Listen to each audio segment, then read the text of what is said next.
তা মক্কেল আইতাছে কটা টাকার ধান্দা করি যত সম্ভব যে ছেলেটা সরল সোজা হবে দেখি আসকছে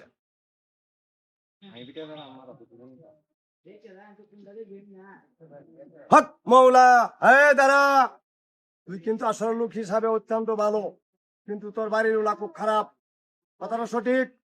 তুই সারাদিন ঘোরাফেরা করো সন্ধ্যায় বাড়িতে যাস তোরে খাইতে দে না কথাটা সঠিক সঠিক পরে তো তোর বেরি আরেক জায়গায় গড়র মড়র করে কথাটা সঠিক ঠিক বলছি আমি সব জানি হক মৌলা শোন আমি কি বলি আমি তোর একটা গাছের জট দিব এই জটটা তোর বউয়ের বালিশের খাবারের ভিতরে গড়িয়া থইবি সড়ক মানে সারাক্ষণ তোর কথাই বলবে আর কেউ কথা বলবে না ঠিক আছে তবে শোন আমার কটা টাকা থাকলে দে আমি আজকে কিছু খাই নাই বন্ড ফকির রাজু বন্ড ফকির চুদাইতাছি কারো হক মৌলা